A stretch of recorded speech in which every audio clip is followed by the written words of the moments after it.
You're listening to Talking to Teens, where we speak with leading experts from a variety of disciplines about the art and science of parenting teenagers.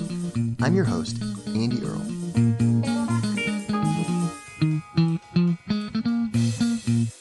We're here today with Dr. Karl Pillemer, an internationally recognized family sociologist and professor of human development at Cornell University.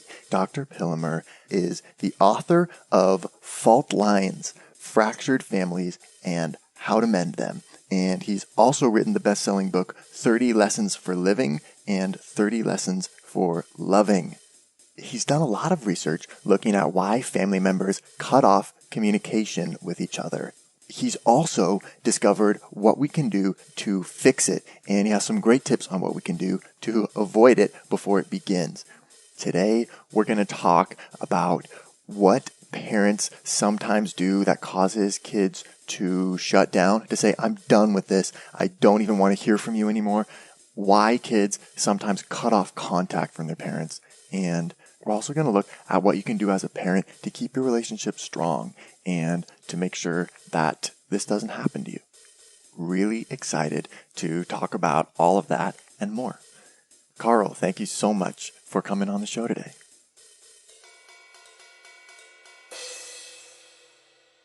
The book is Fault Lines, Fractured Families, and How to Mend Them. And it is all about this research that you did. You surveyed over 1,600 people and did all kinds of interviews to study estrangement and why people cut off their family members and what goes right in families that are able to mend and come back together again. And there's some really, really fascinating work that you've done and some really insightful tips in here, I think, for all kinds of families. So talk to me about where this came from and what, inspired you to get into this. Well, sure. Well, thanks. And thanks for having me on. It's great to be on a podcast that is really focused on teens. A lot of the work I did in this book really relates to families as a whole, but I will say there was a component that involved interviewing around 3 or 4 dozen college students, a number of whom were still in their teens, and they also reported how estrangement affected their families when they were younger teens. So I think there is some of the work that my colleagues and I did that really does relate specifically to your audience, but we also learned in this study, and I'll give a preview, that kids can often be collateral damage, as I call them in the book, to a family estrangement. So people, need to think very broadly about the whole system when it comes to rifts, because there are not only those people who are directly involved, but there are also some people who are silent victims. And that can certainly be teenage kids in a family. So I think it is, at first when you invited me on this show, Andy, it got me thinking, all right, how does it really relate to this particular work? And I think it really does. I'll say, I began maybe 5 or 6 years ago. I've spent a lot of my life studying, or at least a lot of my work life, studying various kinds of problems in families. So stress, I've looked at conflict, aggression of different kinds. Maybe one topic that we might want to get back to is I've studied parental favoritism and its effects, so on kids. But all that led me to a point where I felt I was reading in the media. I was interviewing people for other studies where they would raise issues of estrangement. And I began to say, well, what's going on here? How can this be a problem that's so big and have had so little studies done? Because there'd been very few research studies. So that set me off on a very interesting 5-year adventure to some of the darkest recesses of family life, but also to some really inspiring stories of how families manage to unfracture themselves after a rift. Yeah, it's strange that there's so little that's been written about this and so little work that's been done about this. You said in this book that there's like maybe around a dozen studies even that exist on this phenomenon, even though it affects millions and millions of people in our country alone. Yeah, it's very strange. I mean, that aspect of it, and I often get asked, oh, why do I think it is? I think in part it's because people have seen estrangement as just part of a continuum of family problems. So there's Okay. conflict, there's people distancing. But I found the standpoint that my research comes from is that it's really different when in this hyper-connected world, someone says and is able to stick to a parent, child, or sibling, I'm done. I never want to speak to you or hear from you again. That's different. And I think finally research is catching up to that there's something different about these situations where someone stonewalls completely from the family or is completely rejected by them. So I think it's a good topic to study. Yeah, I think so. And I think it's going to be, there's going to be more stuff coming out. It's needed.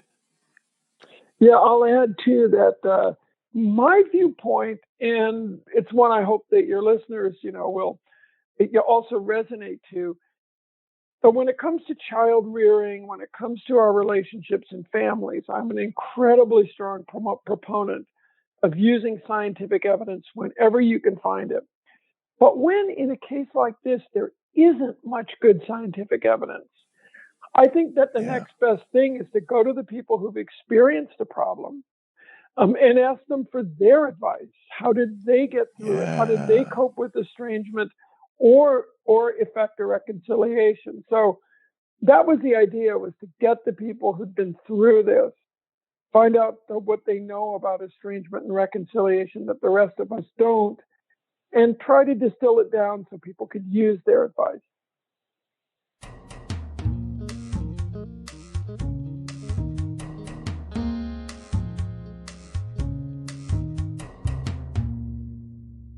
One of the things that you did is you identified, you call it the pathways to estrangement. You found these 6 situations that kind of tend to lead to that moment where someone says, I'm done. I don't want to deal with you anymore. And these were on page 31, the long arm of the past, the legacy of divorce, the problematic in-law, money and inheritance, unmet expectations, value, and lifestyle differences. Can you talk a little bit about what causes estrangement and or anything these moments all kind of have in common, or what you had noticed about these sort of 6 situations?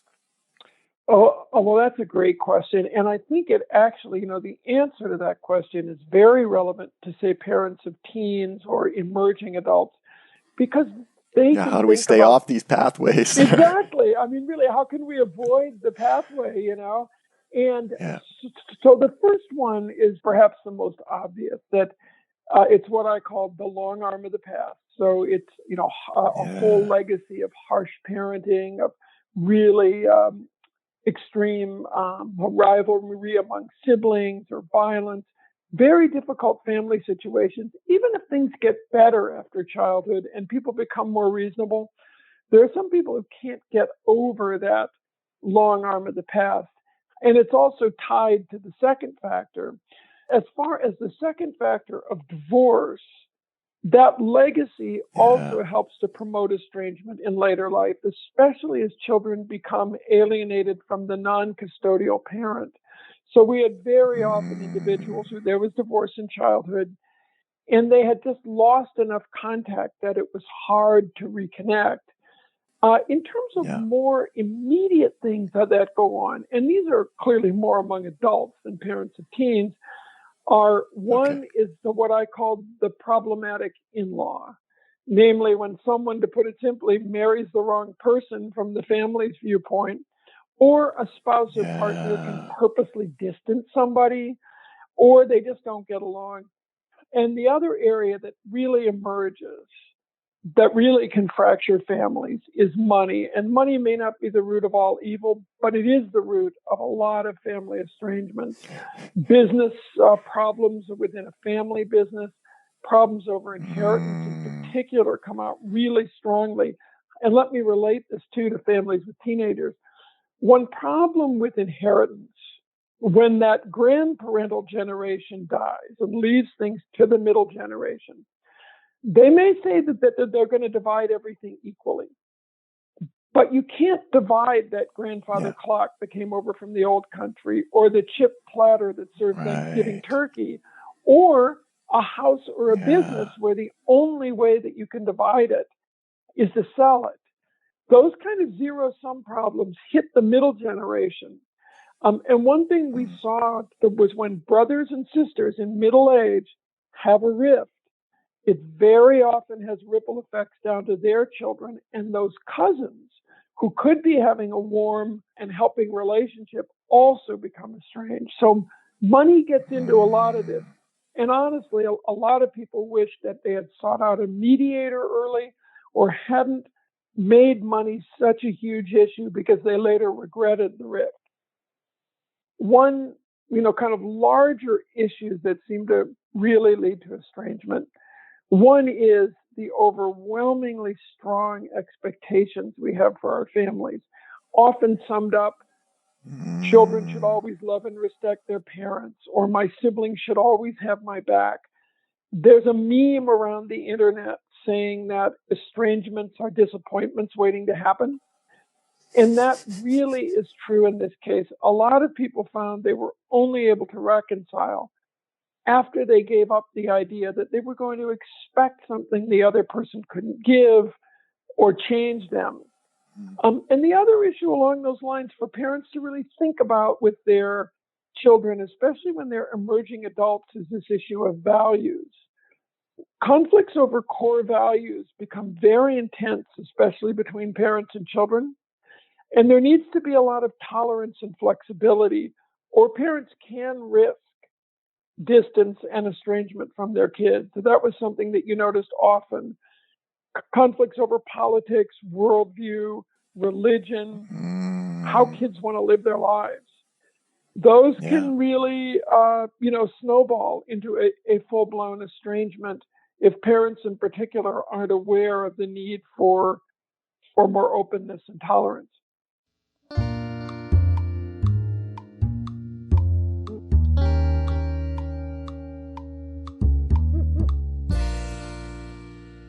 That's huge, because it feels like, hey, I've raised my kid in this one way, and this is one of the most important things to us, and now it feels like they're turning their back on that, or rejecting this value that we thought was, we taught them that this is the most important thing. Yeah, totally. Yeah, I mean, so what do you recommend for parents who feel like, they're experiencing that, where they have a teenager who's sort of rejecting some of the basic things that they hold dear as a family? Well, there is one message I would really like to get across to parents, contemporary parents. So people who are now entering middle age, who would have teenagers or young adult, kids. And it's a hard message for parents to hear. But here's one thing that we know, not just from my studies, but from 50 or more years of research. And I can sum it up simply. As time goes on, parents care more about this relationship than their children do. It's got a name that people can go ahead and drop at cocktail parties if they want to. It's called the intergenerational stake. As a parent, you have more of a stake in your kids than your kids have in you. Now, your kids will love you, and they probably are going to want to be around you and be supportive. But when push comes to shove, all the research shows parents care more. Yeah. So, it's if you measure it by items like how important is this relationship to you? How valuable is it? Both parents and kids say they're important, but they're more important to parents. And so the one thing that I want parents to think about is when you draw a line in the sand, or when you say that you're going to reject your child or be harsh to your child because of a lifestyle choice or politics or sexual orientation, you bear a much greater risk that relationship is going to end Many of us grew up with this idea that family relationships will always be there and we can behave however we want to around our family members and they'll still be there. If you interview adult children, their view is, I love my parents, I care about them, but I have other things in my life. I have other things going on. And if this relationship is too difficult, I can drop out. So I think parents, when they go down this road of snowballing tension and anger, they really should stop and ask, do I want this kid to be around when I'm 70? Yeah. Because I've talked to plenty of people in their 70s, 80s, and 90s whose major regret in life is actions or steps they took, and now their kids aren't there when they most need them. It sounds a little harsh, and it doesn't mean parents shouldn't stick to their guns, but your child is going to be able to exit this relationship as an adult more easily than you can. And I don't know if that resonates to you, Andy, in terms of other parenting things, but I think it's something that they ought to think about. Actually, and it's something that I was talking to Dr. Coleman about as well, because he feels like this is a trend that's getting sharper and sharper because this newer generations, millennials, kids who are teenagers now even, are feeling more and more like there's an emphasis on self-care and setting boundaries for yourself and, individual freedom, and less on, tradition and loyalty and doing your duty and, kind of going through the motions, even if something isn't fulfilling you. And so part of that is because that's how we've raised our kids, we've told them since they were little, hey, stand up for yourself, take care of yourself. We have raised a generation of kids who are getting better and better at doing that and at saying, hey, no, I'm not going to take this anymore. And so that's maybe the other side of the coin here, is that we then have to be aware that we are not excluded from that, I think you're right. I think that one thing that we're learning about families is in some ways they are similar to the other kinds of relationships people have in general. And one thing we know about all human relationships, for example, is people like other people who they're generally similar to. Even though we say opposites attract, most of our friendships are with people who we're pretty similar to in, opinions, values, attitudes, even in personality. And we're careful about those relationships. So, we're tactful and we're civil to other people. One problem that happens in families is sort of anything goes, that people start to feel either to their siblings, to their parents, or especially their children, that they can behave in inappropriate or harsh or angry ways. And that's just the way families are. And I agree. I think that's, to some extent where things have changed. And I don't think that's a bad thing necessarily. I think that for parents, especially when their children become adults, to, accept their decisions and try to develop a friendship as well as a parent-child relationship, especially after kids have left the home. I mean, actually, one thing I would say, Andy, that people forget, the modal period of parent-child relationships now, by that I mean the longest period of parent-child relationships, is after your kids leave the home.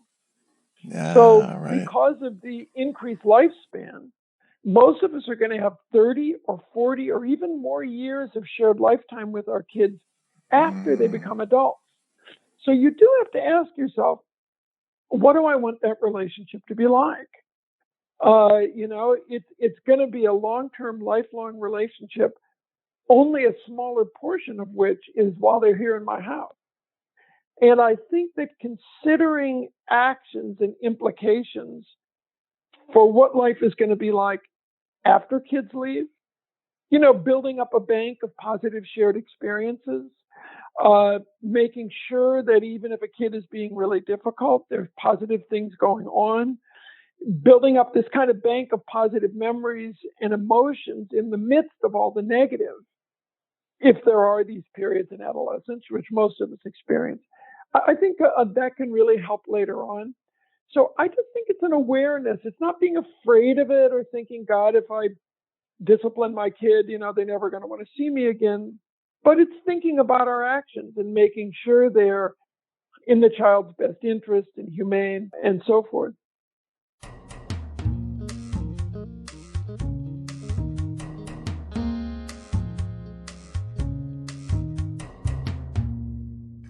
So one thing I found really interesting in your book is this idea of volcanic events. You point out that there are, in all of these stories of the people that you interviewed about estrangement, there's some event that occurred that was the final straw where the person said, I'm done. I've got to cut off ties. It's interesting because we talked earlier about the 6 pathways to estrangement, and the first one was the long arm of the past.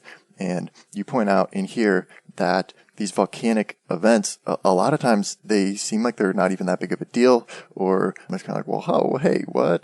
You cut off communication over that? But really what it seems like is that they're just kind of like the straw that broke the camel's back, that there's this history of some sort of problem in the relationship, and at some point the pot boils over. That creates this Rubicon crossing, I guess. There's this moment where you can't go back.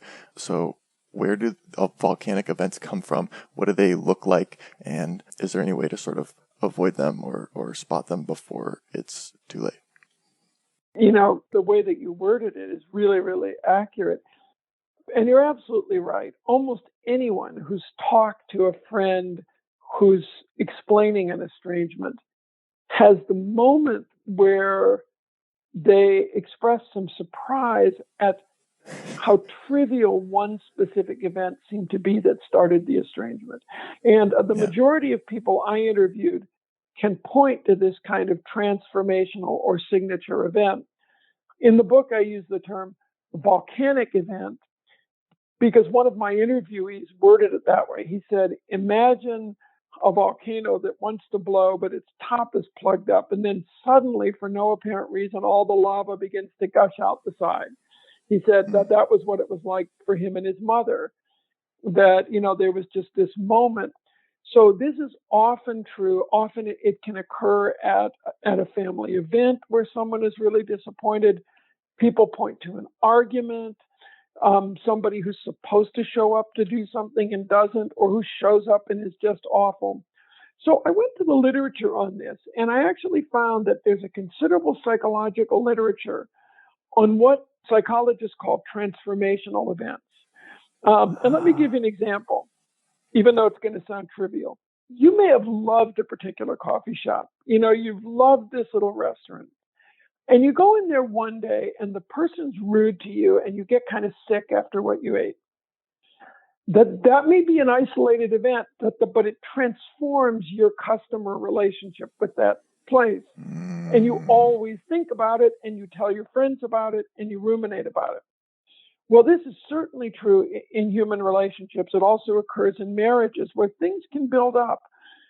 But there is a transformational event that starts things into superpowered action. And I can think of many. I mean, the one case in the book, just to give listeners an example, was a guy had remarried and his stepson was being discussed. And he asked his mother whether she planned to help that stepson through college as she had his other children. And she said no, because it was her stepson. They had a violent argument. He, exited the car. He had been visiting her, went home, and they didn't speak for over 5 years. Now, you're right. That comes from a long history, but I think we can learn a lot from these events. We're here with Dr. Karl Pillemer talking about why family members sometimes cut off contact with each other and what parents can do to keep the family together. Here's a look at what's coming up in the second half of the show. One of the most surprising findings of these studies was the degree to which people who had successfully reconciled after a long estrangement, how much they felt it was an engine for their own personal growth. But there were enough people who found that working to reconcile was so positive for them in a psycho-emotional sense, even if the resulting relationship wasn't perfect, that I think, it's something for people in long estrangements, to really look at. I interviewed such a number of people who had experienced a family rift for which they were not responsible, and it cut them off completely from the whole rest of the family, and they became collateral damage. Yeah. So many people said, even if you don't get along with your brother, even if you think your sister has wronged you or your mother or father have, as long as it's not violent or dangerous or abusive, stop and think as to what it does to the entire system. So I had children, so I spoke to college students who had grown up like brothers and sisters with cousins. And there's a falling out in the parental generation, and everyone takes sides, and they completely lose that contact. So when an adult is on this cascade of events that can lead to an estrangement, it's helpful if somebody steps in and says, stop and think of what this is going to do to everyone else if no one can get together comfortably at a family gathering again. Yeah. If your kids aren't going to be able to hang with their kids at the summer plays. People don't think about that in the heat of the anger after the volcanic event. And everyone I spoke to argued, step back.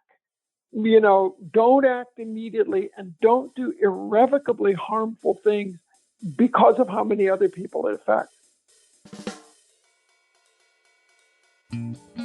Want to hear the full interview? Sign up for a subscription today. You get unlimited access to all the interviews I've conducted. It's completely affordable, and your subscription helps support the work we do here at Talking to Teens. Thanks for listening. I'll see you next time.